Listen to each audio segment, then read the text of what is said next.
Okay, let me Okay. just go. Okay, Tim, I'll just give I'm you ready. I'm nervous. Okay, no. Okay. You're so Okay. cute. You're so adorable. Great. Okay, ready, Tim? Yeah. 3, Uh-huh. 2, 1. Hello and welcome to Happy Horror Time. My name is Tim Murdoch. And I am Matt Emmert, and we have a treat for you guys today. We are so lucky in honor of Friday the 13th. We are here with one of our favorite final girls from the Friday the 13th series. She was the star of Friday the 13th Part 4, the final chapter. Our own Trish Jarvis, Kimberly Beck Clark. Yay! Yay! And Hello! hi. We are Hi. so happy and honored to have you on this episode, especially with Friday the 13th here this week. And just got a quick story to tell you, Kimberly, or do you prefer Kim? No, Kim's good. Kim's good. Well, Kim, just so you know, random side note, we used to be on a kickball team in West Hollywood called the Scream Queens, where we each, in the back of our uniforms, had the name of our favorite Scream Queen. And no joke, who do you think was the name on the back of Tim's uniform? I Oh, picked Beck. Kay Beck. Yes. oh my God. Why wasn't I invited to that game? I mean, are you kidding? We would have died, no pun intended. yeah. I, if you been had a- come to the I game. was a cheerleader, okay? I was a cheerleader. I could have been there. I could have been cheering. Oh my God. See, but we have the uniform. Tim Yes, still has it, I right? still have it. Yeah. I That's I'm so like, sweet. who's the coolest girl? And it's Kimberly Oh. Beck. So, you are so kind and The- so sweet. It feels So- like another lifetime ago. I know, and we have a lot of questions for you, and I'm Yes. sorry if some of them you've been asked a million times before. We are but two geeks who've watched this film many, many times. So if you're like, a good question is, when it's on TV, do you watch it? or when was the last time you saw the film?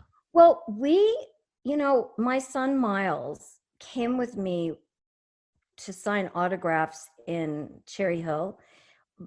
I don't even know. I think it was 2000. It was about 2005. Okay. I was asked to sign autographs at that horror convention or whatever. He was so adorable, my son. He fell in love with horror, and he loves Halloween. And my husband we would have the coolest Halloween parties. Nice. Because we would decorate. I would make like cosmos, but I would put lychee nuts in it so it looked like there were eyeballs. And I got all the wine had the special labels that were like horror labels. And then one year when he was doing Cabin in the Woods, he brought home Great movie. he brought home the fog thing, and we have a courtyard in the front of our house, so we had and we put dried ice in our fountain, so everything was we've always had the greatest Halloween parties. So one of the things that Jason does that I was embarrassed about, but everybody likes it, he would have that on a loop on the big screen.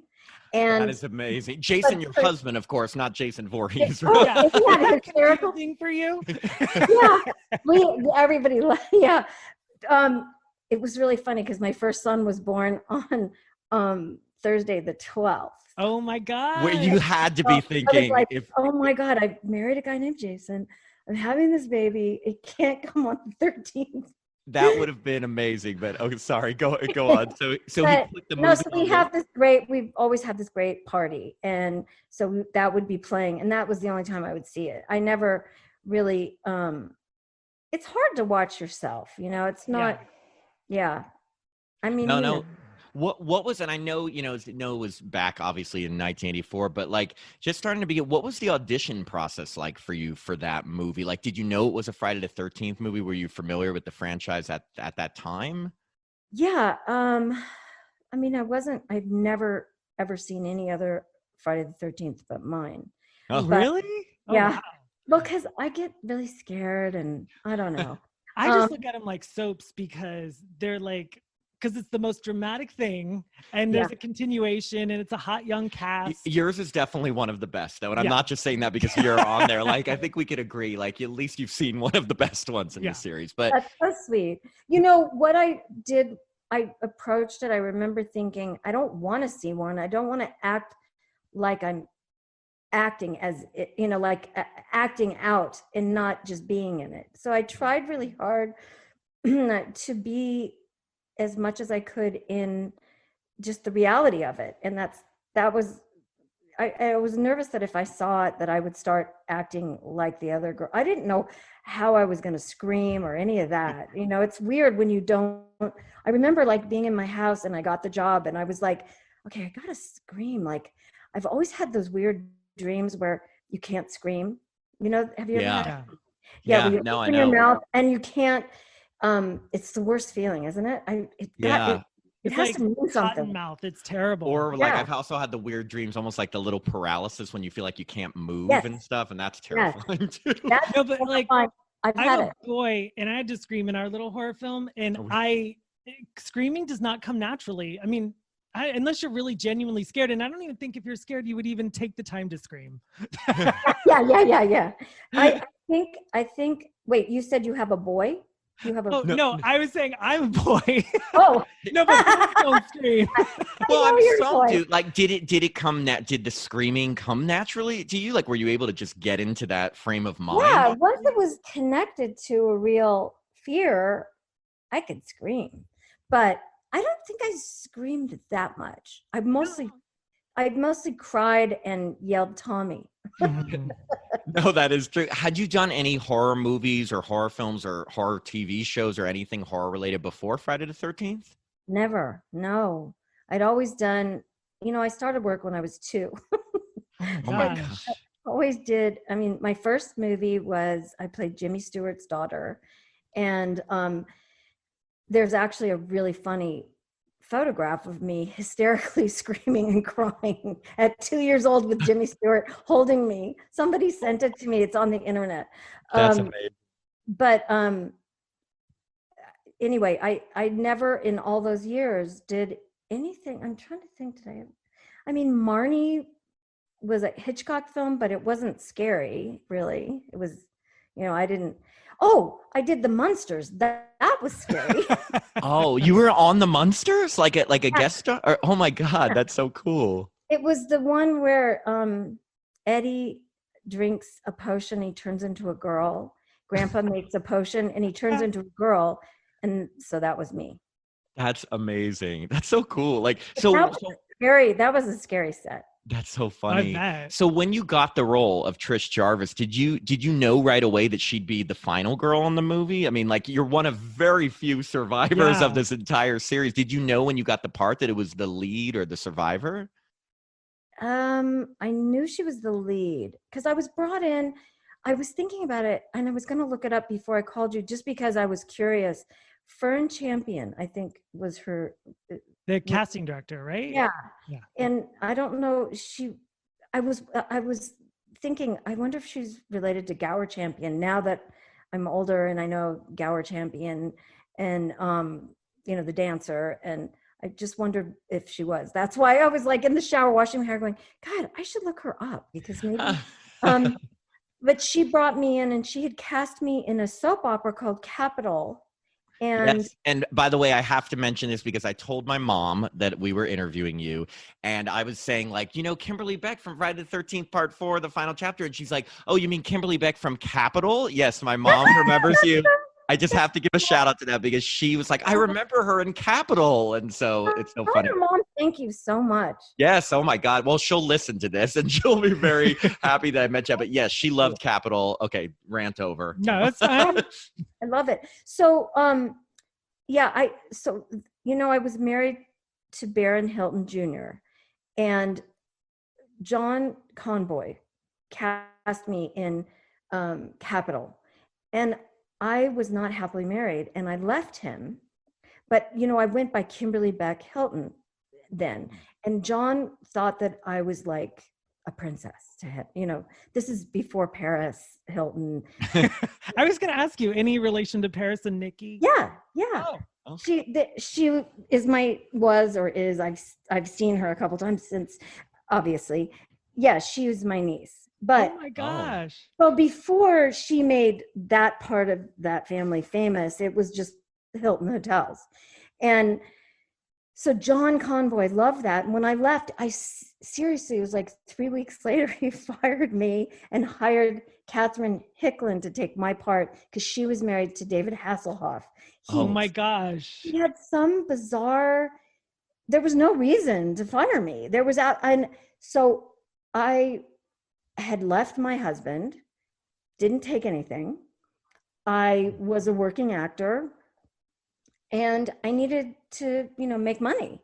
So I was like, this is like not exactly the thing I want to do because but it's a really fun part if I really it's a great role. Yeah, if I really play it real, it's not campy or whatever. So it was fun. I had the best time on that movie. I had the biggest crush on Frank Mancuso Jr.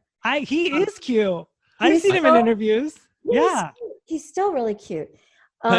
He was adorable. I really had a crush on him. And his ex-wife, he wasn't married to her then, but he was dating her. So it was kind of shitty of me to do that. But I mean, we never dated or anything, but I did have a big crush on him. That's so funny. She is, Becky Mancuso Winding is her name. She's one of my closest friends. It's so funny. She lives like 4 blocks from me. What a small world.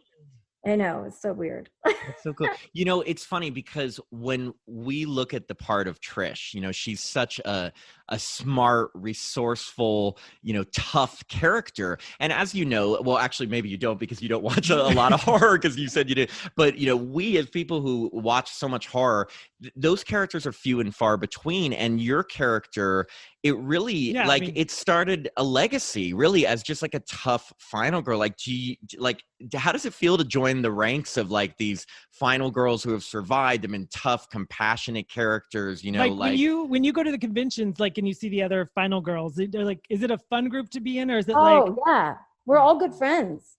And I mean, I'm the biggest chicken in the world. And so for me to be thought of as like I was a tough chick is hysterical because I'm such a baby. And I went and stayed with my mom because she was sick, and I stayed with her in Idaho. She lives in the woods, and she has like 3.5 acres, this gorgeous house, but it was just the two of us. I was like, Mom, I'm sleeping with you. I'm scared. So I slept there with my mom. I'm like, oh my God, let's not even talk about how old I am to be. But yeah, I'm a big scaredy cat. You know who I love? Well, I love all the girls. We've all done stuff together, a couple of times. But Amy Steele from 513 Part 2? Yes. Yeah. She is one of the coolest people I've ever met in my life. She seems like in interviews and things. She's a therapist. She went to school. But my son just got married during COVID. Oh my gosh. Congratulations. Yeah. Thank you. And they picked the little town that Amy lives in Oregon.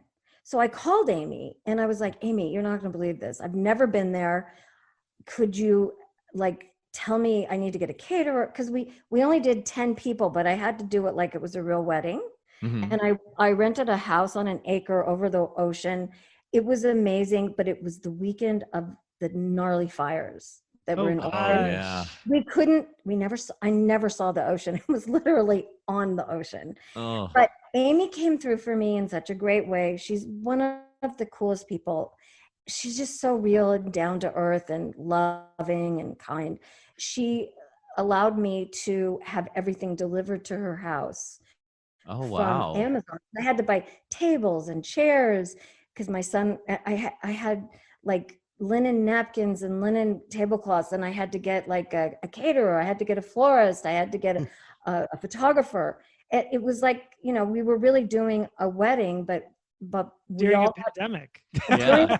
But we all got tested, and we drove there. Wow. We drove to Oregon, and so I saw her.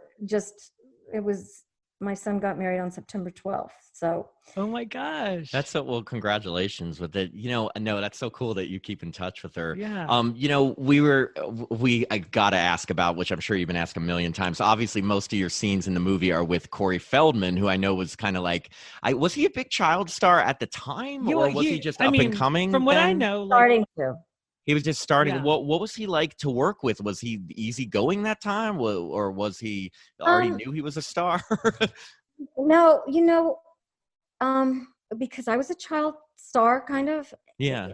and I, I had a lot of empathy for somebody that works when they're that young. It's not a natural thing.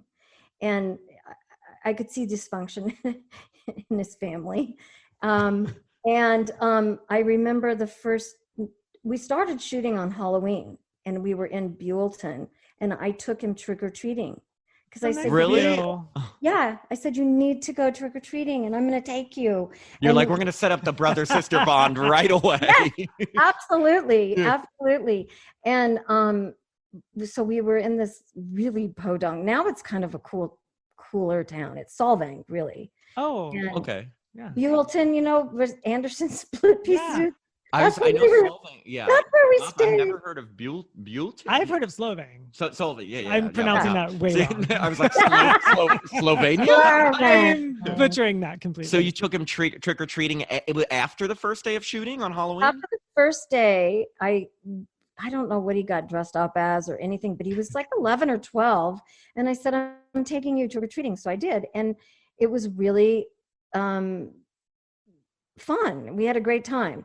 But I was really like a big sister to him. I loved him so much.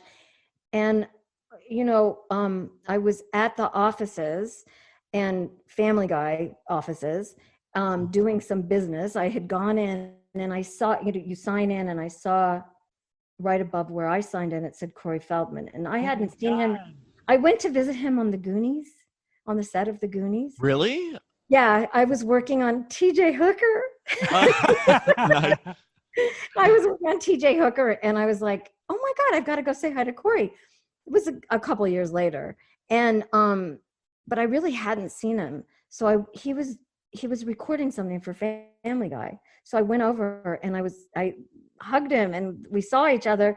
And then we saw each other again at a friend had a screening, and so I've seen him, and we talk on Instagram sometimes. But that's so cool. I love that you stay in contact. I was just going to ask if you stayed in contact. Have you been in contact with anyone else from the film, or anyone in the crew, or anything, or even or casually saw?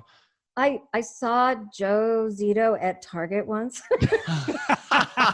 Where everyone sees everyone. Right. I feel like I always see people at Target. The one in Woodland Hills. I was at that one. Oh my and gosh. I had my Miles with me, my baby, and he was sitting in the cart. He was probably 3 or 4, and he's 24 now. So it's been a while.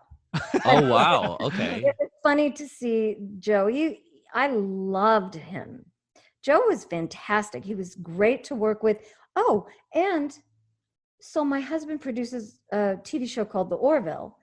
And I went on the set to see my husband, and Tom Savini's there. Oh my gosh. Oh wow. Like 2 years ago, maybe. And I was like, Tom. And Brandon Braga, who did Star Trek, I guess they had worked together. He's a friend of Brandon's. So I was like, do you realize that I've known Tom Savini forever? Because he was on the show. Wow. No, that's really cool. We were thinking about how in the movie, it's kind of like there's two different storylines. There's you and the Jarvis family, and then there's all the other people across from you. The two in the houses. House. Yeah, the two houses. Yeah. Did you guys film completely separate? Because there aren't many scenes with you with the other people in the house. Did you see them a lot when you were filming, or was it just you and Corey and the Jarvis family on days? I was good friends with Eric Anderson. Yes. Eric. Okay. Rob, yeah. Rob, he's killing me. Rob, yeah. One of my favorite lines as he's getting killed, yelling, "He's killing me." I'm just thinking, if I'm getting killed. That's the last thing I'm going to say. Exactly. Yeah. Oh, I have a question. When you go down into the basement, did they build that basement in that house? Oh. I mean, because in California, you can't have basements, can you? Very specific. No, wait. Some people have basements. I don't know what that was. Honestly, I don't remember, but there was a house right across. I wonder if they built that house across. Just, I mean, I've watched a couple documentaries. I mean, I think you guys, it was built and then the cabin is still there and still standing. yeah, there was a family and I guess when I had that machete and I got Jason on his hand with a machete, one of the takes I missed and hit one of the logs in the house. So they like kept there was like a little bit that came off of the wood, I cut off of the wood, so it's still there, so you can see yeah. it. So did you see the other actors a lot other than Eric Anderson, or did they film on different days? No, we were all together, especially in Buellton, and when we were shooting at Zaca Lake, which is up above Solvang, and now it's called Zaca Station. I don't know I don't know what's there. We just drove by, my husband and I, and we took our dog, our old guy, up to the beach up there and stayed for 3 days because he loves to swim in the ocean. But when we were coming back just now, like a couple days ago, I said, I would really love to go back to Zaca Lake because it was kind of a cool place. There was all these cabins around a lake. It was like the perfect place to shoot the movie. And it was, wait, what were we talking about? Oh, just saying, if you were shooting on the same days as all the other cast and stuff. Oh yeah, we were all together for some of it, but I'm such a weirdo and loner in a way, especially when I work. I never have been super social. I'm not. You were there to do a job. Exactly. I was there to do a job, and there was also, I don't know, I don't know why. I was never really that. And now I'd be really into being friends, but I think I was going through a divorce. I was feeling so much older than them too. Hey, you took Corey Feldman trick-or-treating. That's all that matters. No, I mean, they were all lovely people. I mean, Crispin was very sweet, and Judy Aronson and I are still friends. Barbara Howard, I don't know what happened to her. She was kind of like me. We were both kind of kept to ourselves in a way. And the twins, I see them on Instagram or whatever. Everybody was so nice. There wasn't a bitch in the group. I love that. No, that is good. Like, I mean, usually there's like the one bad seed or the one bad that everybody hates. No, there wasn't. Exactly. Everybody was really, really nice. But I don't know. I think it was that time in my life of really, I grew up very fast and very young because I was in an adult world my whole life. And I guess maybe I was getting sick of being on a set in a way, like there's people that are just so happy to be on a set. And I started to not, that was the beginning of me starting to not feel so happy on a set. So I would say like 8 years later, I kind of stopped acting. I think I'm too self-conscious, I mean, like when did you go see it opening weekend? I mean, were you like, yes, cool to see it? I mean, like on the big screen, or are you just like, I don't want to, It was great. My mom, we all got dressed up and we went to Westwood. And I'll never forget when I went down those steps, they told me to go down the steps. So you do what the director says. But I was like, why would I go down the steps? I love it. He's killing me. Yeah. I think it's so good because you wanted to save him. And then who knew he was going to come up the staircase? But I mean, the reason, I mean, like so many reasons, but when you take the machete, like that's genuinely scary. Yeah. And also, I know, like, sound like a broken record, but the fact that what made, I thought, the part so great is that not only is Trish tough, obviously, and fights back, but she's also always looking out for her little brother. And, like, let's be honest, most people in horror movies are incredibly selfish. Oh, and that's very funny. Were you upset when they cut that scene where you find your mom in the bathtub? I mean, were you like... Yeah, that was so painful and hard to shoot, and I worked so hard, and I was bummed because I thought that I was sort of not, I just thought it was a really good work. Really good work on my part. No, I mean, no. Such a good scene. It's at least they have it on the DVD. Like yeah, that's how I saw it. I was so excited. Yeah, they do. Oh, oh, that's right. They were like, "Can you remember your lines? Can you say what you were saying?" I go, "No, I can't do that now." I always think it's funny when people want to hear the actors say their line from a long time. Like of course I want to ask a billion questions, but like I don't, like I have the movie to see the line, you know, like, but I think it is a great scene. I don't know why did they cut it? What was the reason? I don't know. I mean, because the other films had like a dream sequence, because like you wake up in the hospital and I'm assuming that was a dream, right? That was all a dream? Oh God, I guess. I know. Well, that leads me to something I've been wanting to. Was there talk? I mean, there had to have been talk about bringing Trish back for a sequel. I mean, because she had survived. Was there ever talk about that? Yeah, maybe, but you know, I had that crush on Frank, which probably wasn't very kosher. I'm sure they were like, don't bring her back. It's 40 years ago. Really? Oh, because it's just like I said, so few people survived the movies. And, you know, I mean, I know you said you hadn't seen it, but, you know, they've brought Tommy Jarvis's character back twice with two different actors. But it wasn't Corey, though, right? Yeah, it wasn't Corey. And it was a little weird, especially when you see. Well, I mean, nothing against Corey. The other two guys are pretty hot. That's all I'm saying. Are they hot? Yeah, well, the guy who plays him in part 5, which is a very different sort of movie because it's like a copycat killer. They tried something new. Yeah, and but it is funny because you would think like, where's Trish in this? You know, like they brought Tommy back. That's why I always wondered, like, had they thought about bringing you back? But you didn't know if they had specifically thought about it, or you thought there was something. And of course, me, because I was a working actor and I didn't have any other way that I ever had made money, and I bought a house. I was like, I'll take I'll do anything except a porno. But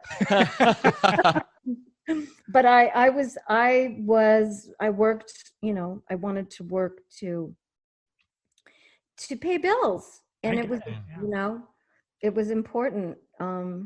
But wait, I was gonna say one thing. Oh my God, I've been up since 4:30. I forget. Anyway, it'll come to me. Sorry. Oh. No worries. We were just talking about like how they did Tommy Jarvis's story, but you were a huge part of part 4. Like, I'm actually surprised they just did Tommy. Like, they're like 3 more movies with Tommy. But I was gonna ask you. This is just a silly question. Like, when it's Friday 13th, because like I work for an actress and a director. I'm a personal assistant.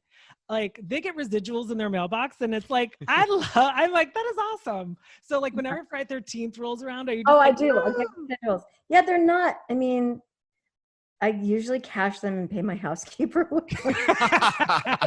It's like, you can come an extra day this week. I don't know. I'm so weirdly ethical when it comes to like that kind of thing. You would think that I, you know, didn't have enough money, but I'm always really excited when I get those checks, because I will have her come and I'll pay her extra. That's where that money goes. That is awesome. Very nice. Yeah. So where do you fall on the spectrum, would you say, between like, I'm autistic. No, not that. Where do you fall? Oh, wow. Oh my God. Where do you, maybe, okay, let me choose a different way. But what I was going to say is, you know, there's a lot of people who they've done horror in the past, and sometimes they're like, oh, I just want to kind of forget about it. And there's other people who are like, okay, that led to like great roles in my career. Do you look back on this movie like with fond memories, like, or is it kind of like, well, you know, not one of the biggest things you're excited about? Like, where do you kind of? Oh, no, you know something? If I was to talk to my younger self, I think I was such a good person. I was somebody that just had a really strong work ethic. It didn't really matter. Like I said, I wouldn't do something that was like going to compromise my morality in some way. I just was so concerned about, I never wanted to be a star. I wanted to be a working person. I still have that kind of work ethic. And I sort of love that about who I was.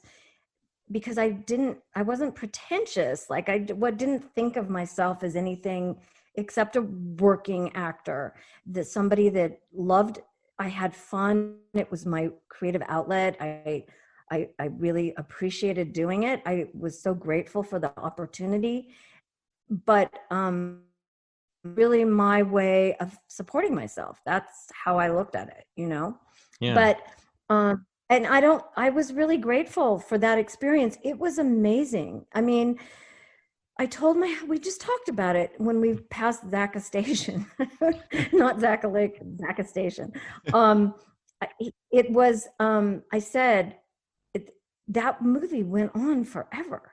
It's supposed to be like, I mean, my husband just shot a movie in 21 days, and it's a good movie. This went on forever. And I don't know, I mean, we shot all the way from the 31st of October into January. Oh, wow. I mean, that's a long time. And I was so grateful because I was like, God, I made some real money on this. I was really excited for that reason. But it was really, for me, I was very grateful and never felt like, oh, it wasn't a good experience. It was a great experience. And, learning the physical part of it, I ran every day, like 3 miles. I stayed in really good shape. I didn't get sick because it was rain. You were in the rain the whole time. And it was in the middle of the night in Topanga Canyon in December. Oh, I mean, God. It was so cold. They would put warm water in the sprayer that they would spray on me, and for like 2 seconds it felt great, and I'd be like, oh, this isn't, it's turning cold. It was, I mean, sometimes I have like not bad post-traumatic, I'm not saying to be dramatic, but I get it. I have a little bit of like you instantly go back to that time. Whenever I end up like the shower turns cold or something, I'm like, oh my God, I'm back on the set. I've got to start running. I've got a hatchet in my hand. I know, no, strenuous. I mean, like, that's the thing about horror. It's like, if you're in it, especially if you are the survivor, the final girl, as people call, that you have to expect you're going to be running, screaming, doing everything. Oh, I have a nerd question for you.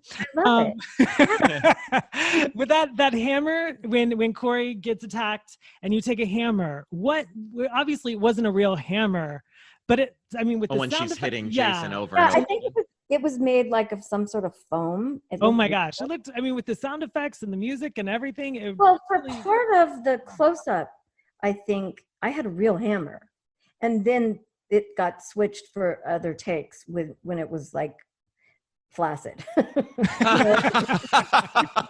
all those flaccid hammers. Were there any like injuries on the set between either you or who played Jason in Ted White? Oh, Ted White. I think I hurt him. Maybe I saw him, and he said I hurt him when we were shooting, and I don't remember, but I still don't remember. Obviously, you're like, sorry, I'm getting into character. There was some sort of excuse me, but I didn't get hurt. I just got really freaking cold, but I was in the best shape of my life because I was running every day and sweating and eating healthy. And it was a really fun time that way physically. Yeah, it made me feel really strong. I did feel really strong. For me, because I got to be honest with you, I'm not an athlete. I'm really not. And that was one time in my life where I really felt like I was, like I was kind of strong, and I liked it. Yeah. And you're playing a strong character. I mean, that's the thing. It's like, I know you were saying you're kind of a scaredy cat, but it's like, that's so cool that not only were you in great shape and you enjoyed it, but you're also playing a really great character. I mean, I just have 2 more questions for you, and then I know we want to let you get back to your evening. But one of it is because I'm sure it's been 36 years since 30. I'm not good with math. I mean, do you still get noticed / contacted / about this film? I mean, obviously we contacted you, but yeah, but I mean, is this something that continues to come up? I would assume yes, but yeah. I mean, it's funny. It's gotten bigger as time has gone on. Yeah, each generation discovers it, and a hockey mask is so iconic that you can't escape it. Yeah, it was it was a great experience. I loved all the people. We had so much fun. It was a really great experience, and I'm grateful for it. And it is the thing that most people remember me by. You know, a lot of people don't know that I had been acting for years, and you know, that was kind of towards the end of my career, when I just kept getting guest starring roles after that, where I had been raped or I had been, and I was like, I just don't want to do this anymore.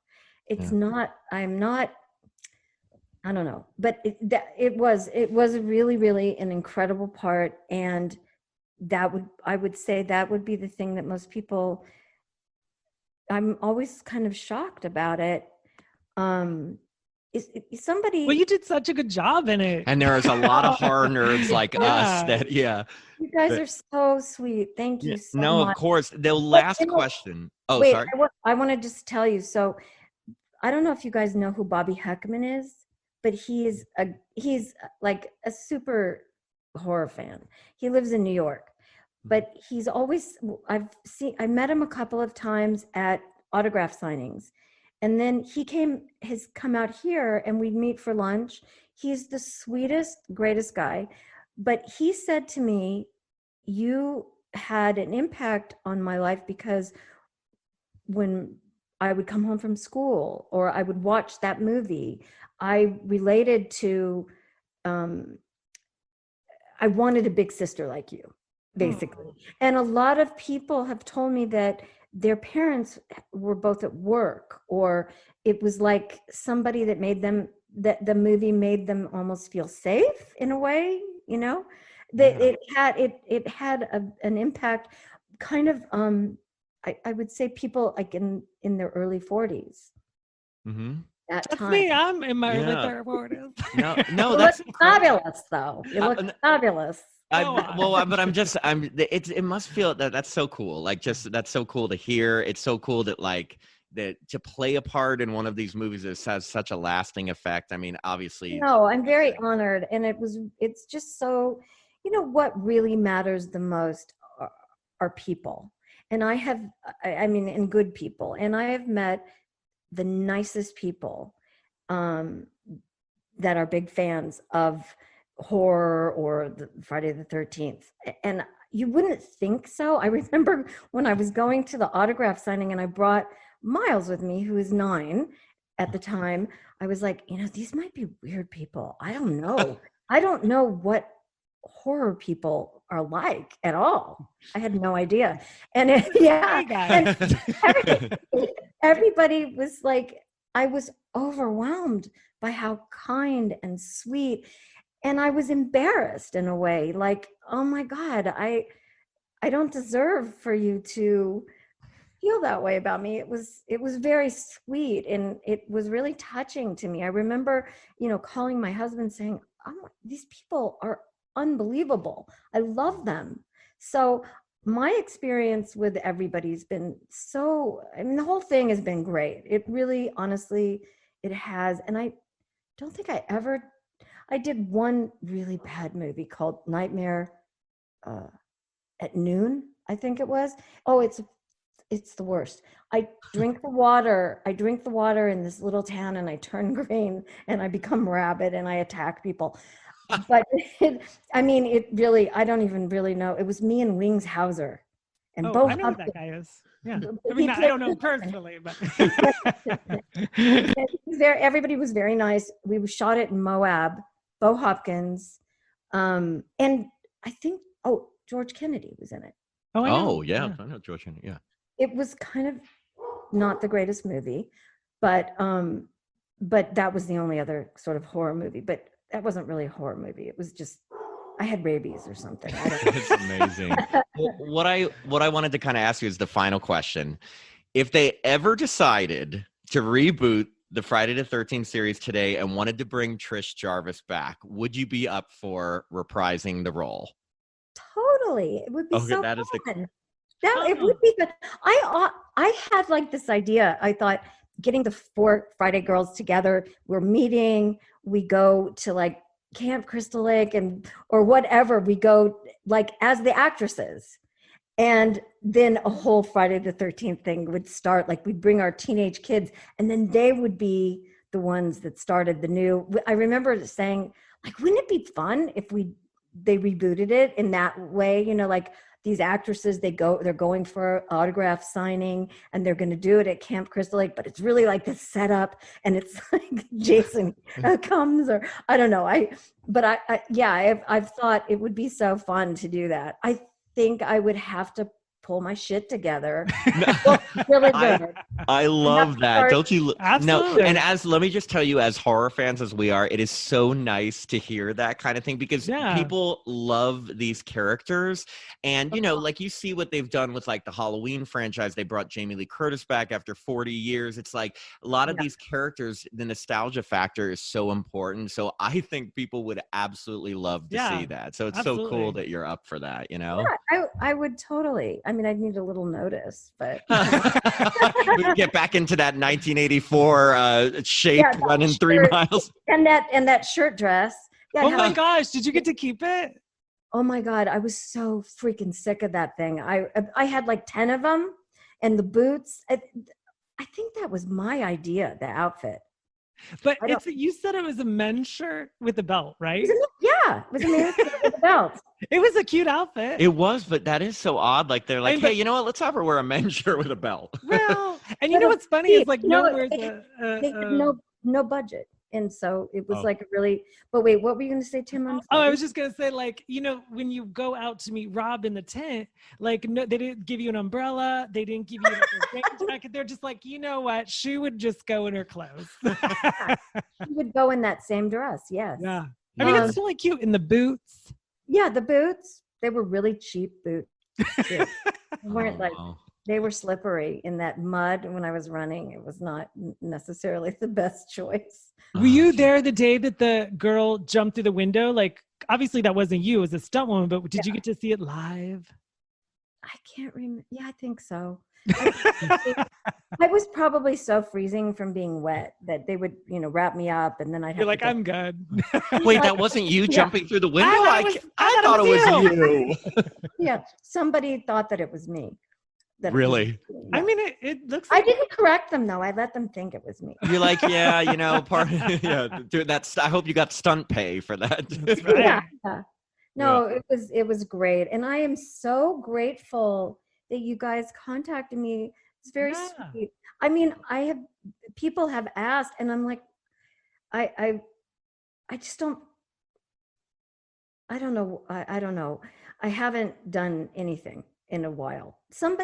There's another person that has asked me to do a podcast, and I will do it because he's a friend actually, and like an actual friend. But I haven't really done any, and it's so much fun.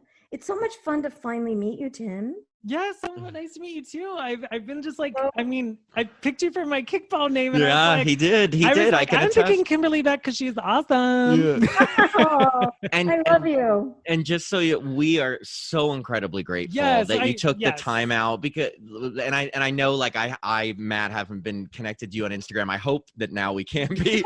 But we are so grateful that you took the time to talk about this. I know because it's been a long time. You guys, anytime. It really, we appreciate it. So the pleasure's all ours. Next time I'll turn my camera on. Oh, we understand. You had eye surgery. Yeah. And eye surgery, and I also got up at 4:30 and went to my job that I have. I'm redoing a house. I'm a designer now. I'm not really a designer. I'm actually went back to college and I'm getting my degree in psychology. And what I would really like to see, I'm almost done. Wait, can you and Amy Steele open a practice together? I'll come to you. No, wouldn't that be scary for somebody to come in and go, oh my God. Oh my God, can you imagine? It's Kim and Amy. But you're survivors. Yeah, you can be like from We're Survivors. going to teach you how to be survivors. That's right. I funny joke as we made. You know how many people Oh would my probably gosh. come to that practice? A million. She's amazing for what she's very inspiring to me. I love that she did that. It's hard to go back to school. I never finished I went to UCLA and I had 2 TV shows and it was like, I'm making too much money and it's too hard to go to school. So I quit college and then I went back and I'm like 3 classes away from getting my bachelor's. And then I would have to do the 2 years for the master's, but I don't know if I necessarily will do that, but that has been the thing that I would really love to do. I would love to, I think it comes from wanting to help myself that I would want to help others, you know? That's great. Oh, yeah, That really is awesome. great. We'll stick with Yeah. it. I think that like there's everyone's timeline is different. I know lots of people who've gone back to school, done career changes, and I think that's great. Like that It's also really good for your brain as you age. Yeah. Yeah. I took a physics class, okay? I took a physics class. My son has his degree in physics. And I was like, I would call him up and go, okay, so this is what I know now. Because like he wrote a thesis and I could not understand it. And he got published in the European Journal of Physics. He wrote Wow. his thesis. I'm got impressed. and well, now he's a software engineer, but the one that just got married. Okay. But yeah, it's been really incredible. I feel like I did life backwards because I worked through my childhood, and then when I got older, I went to college.